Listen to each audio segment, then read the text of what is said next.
So I'd like to start just, you give me a little intro. Who are you? And how did we get connected? Well, I am Susan Weisbart. I've been an executive director in senior living since 1997. I tell people I started when I was 10. Oh my goodness. I love what I do. We had some unfortunate changes in our lives, and when I had to go to work, I started working with seniors. I lost my parents at a young age, so doing this gave me a sense of family. And I've been doing it, it's like part of my life. I've been with a few different companies. The past 4 years, I've been the happiest I've ever been. I love what ISL does. I think it's a great company to work for, and I love my little Canyon Trails. It's a 90 apartment community, and we have a wonderful team. So I tell people I'm the center of the wheel, but you can't make a wheel go without all the spokes. And I feel that's really important because it's really a team exercise. You can't do it alone.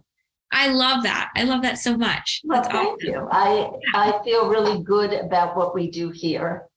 I can tell you, I was with one company and I traveled for 4 years. I saw the good, the bad, the ugly, and the indifferent. And I was in one community in Florida when, if I can't eat the food, I don't want my residents to eat it. I love that.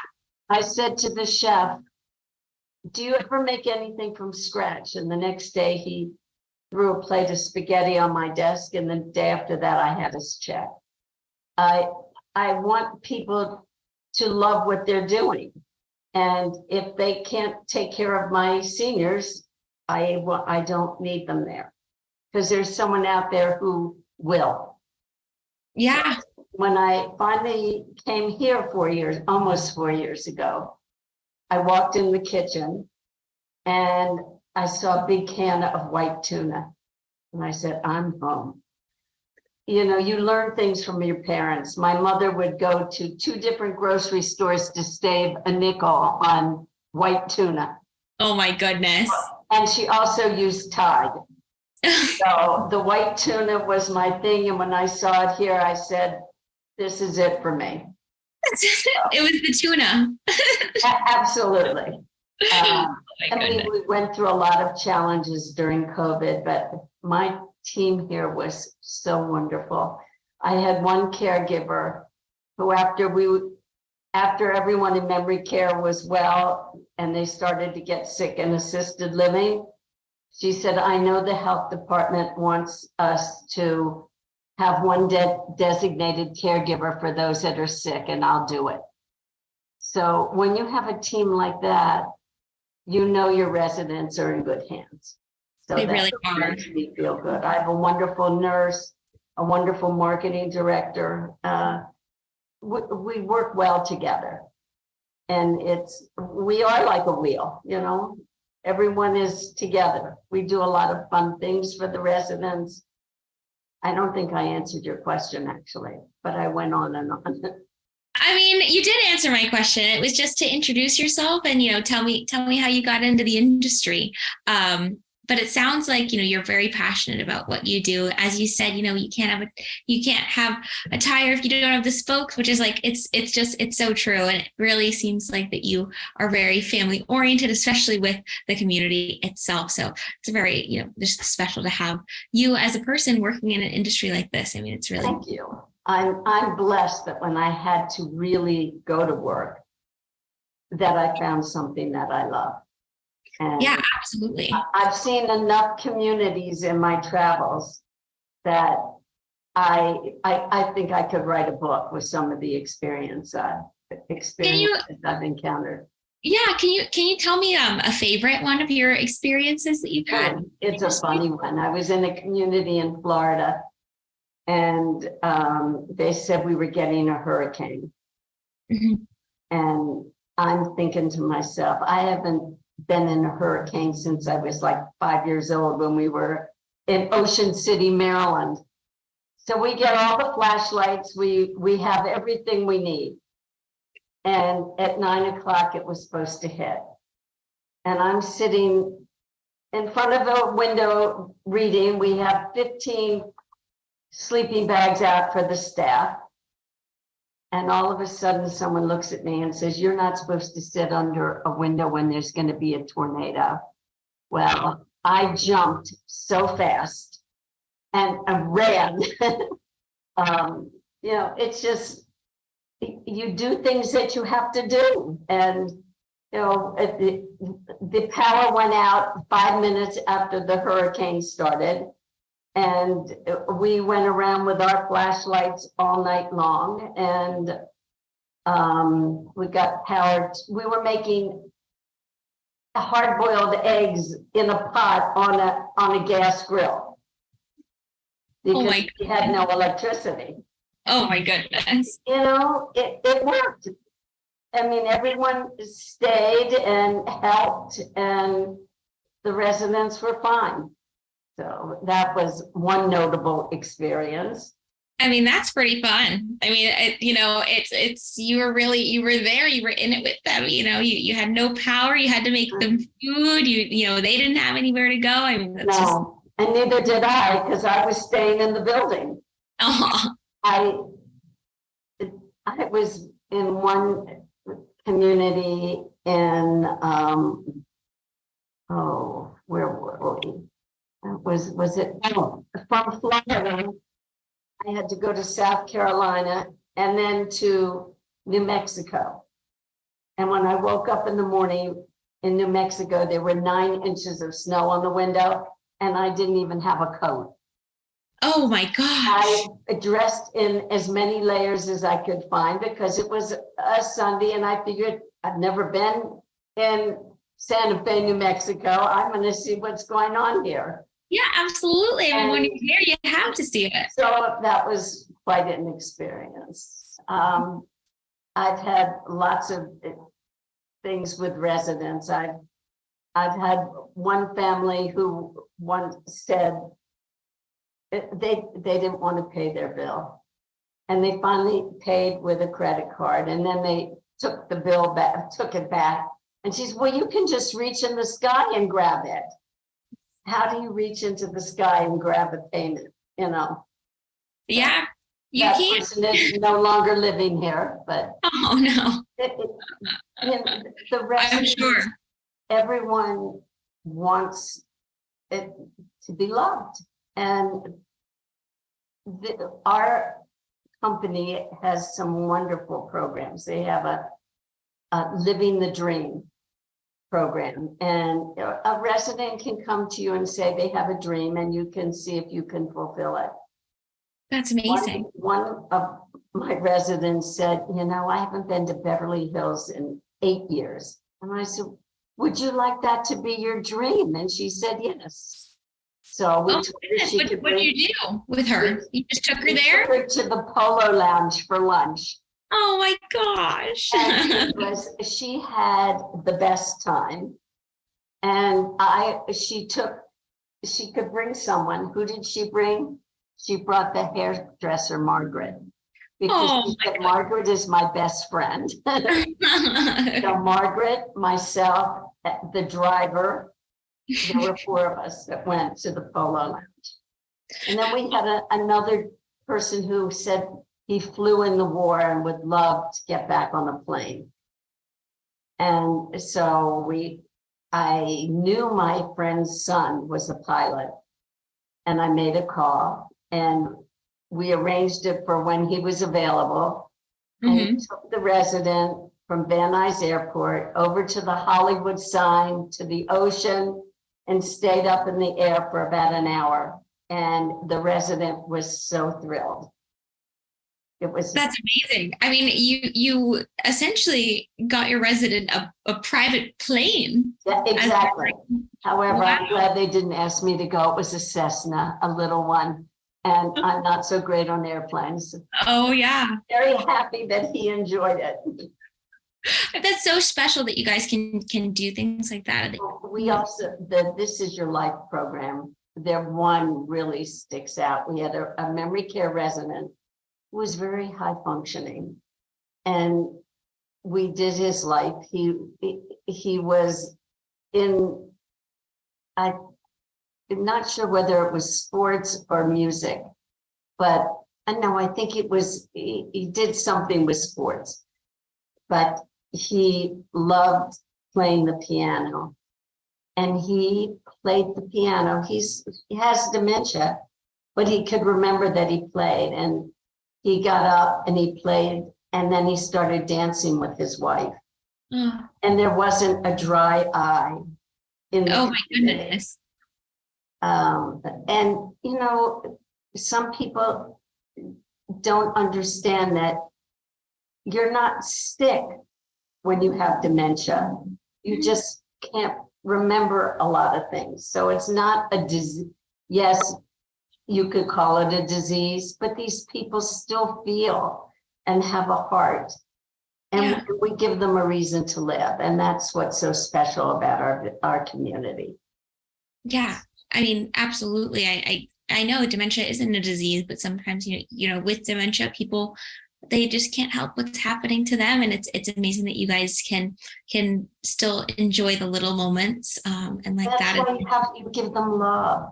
Yeah, We have a wall. Mm-hmm. We have a wall, and it's our 5-star review. My wall, it's in the conference room behind me, and it's so full now we had to start another wall. And it's a nice feeling to know that families write things, and it makes you feel good, that they'll take the time out and just thank us for what we've done for their family member. We had a Cinco de Mayo party, but it was on Saturday the 6th. Still Cinco de Mayo. It's still the same. We had mariachis, and usually for a holiday you charge. There was no charge. We were just giving out. We weren't giving a full meal. It was little taquitos and guacamole, and we drinks either with alcohol or without. And the memory care residents were all up dancing. It's on our website, so if you look, you can see all the pictures. Oh, that's We awesome. celebrate everything. We had a phenomenal Mother's Day party. And we'll do the same for Memorial Day. We'll have a barbecue. Funny thing, I just thought of this. When with COVID, you couldn't have guests in the building. They could visit outside if they had all been vaccinated. Mhm. And finally, the health department said, Thanksgiving, you can have guests in the dining room, because we hadn't had COVID in a couple of months. We have a wonderful Thanksgiving. We had 31 guests, and 3 days later, COVID. Oh my goodness. You have to notify the families, you have to notify licensing, the health department. And someone wrote to me and said, how did my mother get COVID? Right. And I wrote back and I said, well, you were one of 31 guests here. Perhaps you brought it in. And he wrote me, Oh, touche. touche. Who knows? It's not a blame game. Right. It happens. There's nothing you can do. Yeah. Would you say that COVID was one of the more difficult things that the senior living community had gone through? Can you tell me about, how that impacted you guys?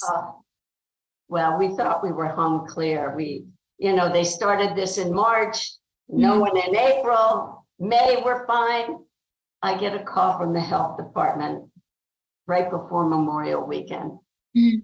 You didn't notify us that somebody had COVID. I said, we've been testing. No one has COVID. And then they gave me the name. Well, this is someone who was working here who had a COVID test and never got the results. So that's how COVID started. It was really a horrible time. Mm. We still did every activity. The residents were in their rooms, so we would do hallway bingo. We did every holiday in the hallway. Oh my goodness. It was so hard. We lost 20 residents in memory care to COVID. And the day the first vaccine that they were coming, I went downstairs to greet them, the pharmacy. Yeah. And I started to cry because, oh my God, I felt like something is going to help now. Yeah. It was probably the worst time in my life, in my career. Yeah. I've dealt with norovirus. I've dealt with whatever, anything you could think of. One building I was in had bed bugs. I had to clean that building out. They called me the bed bug maven.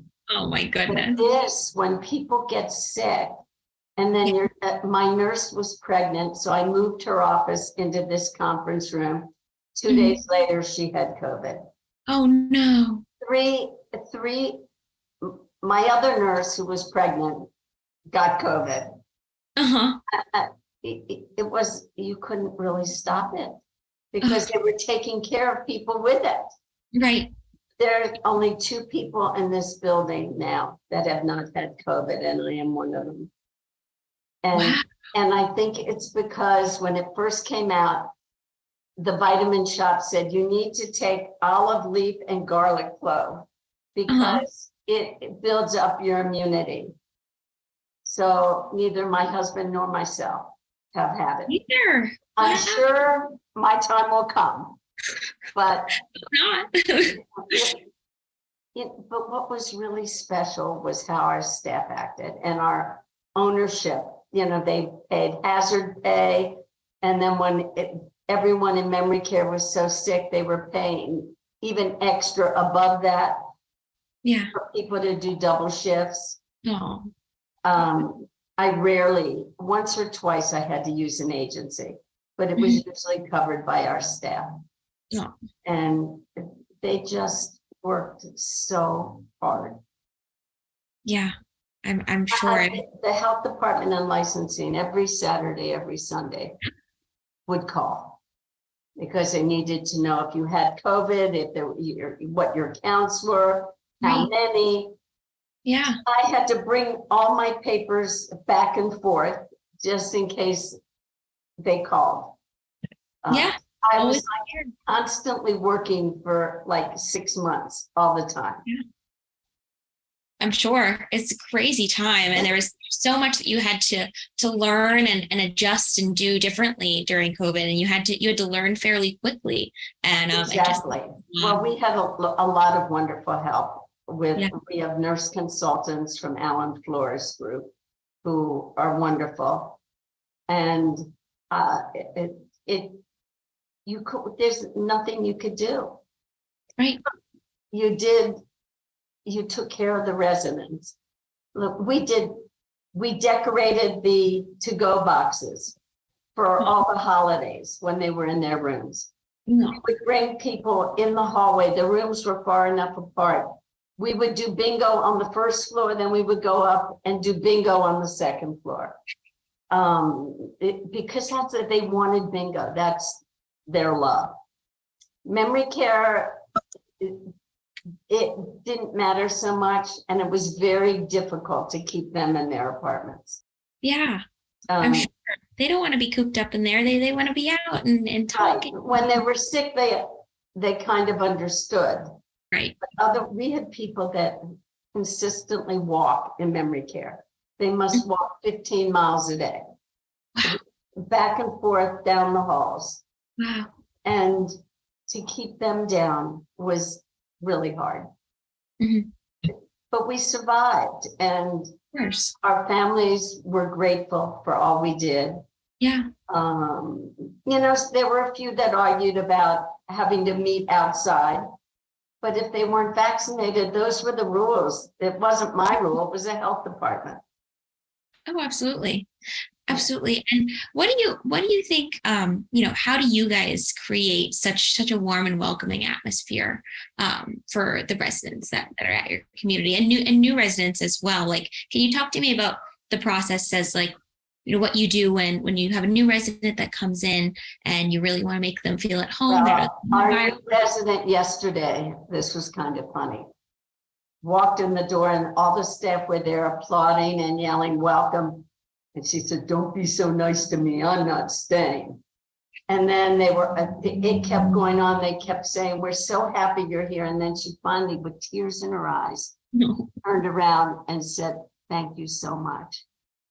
No. And it just, I went up to her room with her and we have a ribbon on the door and we have the scissors to cut the ribbon and we have the red carpet out. And she she wanted the ribbon to stay on the door. So we took pictures of her there and she's been fine, but everybody greets the new people that come and we put out the red carpet to welcome them. That's amazing. Yeah. And then she got flowers from our marketing director. Oh. And, we try to make them feel good and we sit them with people and everybody. This morning, one of the residents came up to me and she said, our new resident was standing at her window when we went on our walk and we all waved to her. And she was smiling. So we try to get the residents involved because we want them to welcome them. And I let them know how important it is because if someone doesn't feel welcome, they're not going to want to stay. Right. Absolutely. So we have a committee of welcomers, and then the staff, whoever is available, will always come to. And it depends. Some of them are in the garage, so we take as many downstairs to greet them. But this one, the big U-Haul came right up to the front door, and she got out, and it was really cute. And she did feel good. That's amazing. Did. It really feels like a team and family effort that you guys are putting out there. And that's really special. Have to. Yeah. Have to. And everybody has to be on board. Yeah. Otherwise, if you don't like what you're doing, don't do it because there'll be someone else out there who wants that job. Oh, absolutely. And I've been doing this for a long enough time that I've seen a lot in the industry. When I first started, you knew when licensing was coming for your inspection. They came the same week every year. Right. So we practiced. We would go around. At that time, if anyone was on oxygen, they could only have 7 feet of tubing. So we made sure we changed all the tubing. Mm-hmm. Next day, licensing came in. Oh, I want to see everyone with oxygen. First part that we go to, the lady has 25 feet of tubing. Her family had come and put all the tubing back. So, Of course, we got a citation. And I had, I laughed because we were so ready. We practiced for weeks. But that sticks out. You follow the rules. I had one licensing analyst that everybody would go, oh my God, she's so mean. I never had a problem because the building I was in with the bed bugs, I would call her all the time, let her know what we were doing, what rooms were getting exterminated, where the residents were going, how we were handling it. Yes. And I never, ever had a problem with her. And I would tell that to other analysts and they would even say, you're lucky because she's hard. I said, you know what? If you're honest and you let them know what's going on, you're not going to have a problem. Yeah, absolutely. And I can call her today and she would get on the phone and talk to me. That's awesome. I mean, it seems like you've built a lot of really meaningful connections in the industry. And I did want to ask you, how would you, describe the current state of just like senior care as an industry? And do you see any trends that are changing and shaping it in any way in the future? I think that it's getting very expensive Mhm. because costs have gone up so much. Right. And I think that's what's hard Mhm. because no one made money during the pandemic because you couldn't admit people. Right. And then people were losing money because the stock market was going down, so they didn't have money to pay increases in rent. Right. So now everyone is trying to raise their prices Mhm. to make up a little bit. And I think that's difficult because these same people can't afford it. I mean, Right. we just have a summer special going on now where we lowered our prices. And we're going to have like 9 or 10 admissions this month. Oh, wow. But I think the costs have really gotten high. There's a new building that, a 10-star building that just opened. And I know the marketing person, so I went for a tour. Right. And I finished the tour and I turned to her and I said, I couldn't even afford a faucet here. Oh my goodness. And that's how costly it was. So I think it's getting a little bit prohibitive, but Mhm. I think our ownership is now realizing that if we're going to lose people because our competition has lowered their prices, Right. then we need to as well. So they're working well with us, and it's proven. If you look at the cost of gas, fuel, everything, Right. I mean, everything has gone up. And I think that's the hardest thing about senior living now is that the prices have gone up so much. Yeah. You can't pay someone what they used to start at because everyone else is paying more. So everything from employees to food, I mean, food costs have gone up. So that makes our costs go up, but I'd rather have someone in for a little less than have an empty apartment. Right. Because I don't think that's cost effective. It's not. It's not. But I think, Susan, I have to tell you something. I had a list of questions for you, and you hit every single question that I had on my list, and I barely even had to ask any of them. Oh. And that it's amazing. You just talk so passionately about what you do and the industry, and it's just. I am passionate. I'm grateful for the opportunity. I really am. Yeah. I feel good about what I do. And when I post pictures all the time and people always write such nice comments about our community and what we do here. I've trained when I was with other companies, I went and if I was traveling, I'd be training the new hire. Right.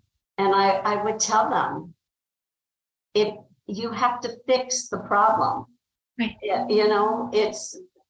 It's important. One building, the residents were all complaining that it took too long to get their breakfast. Mm-hmm. So I went to the chef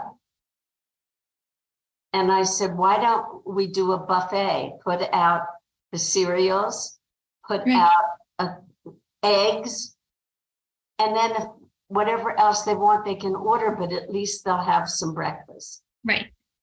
And the residents said, why didn't anyone else think of that?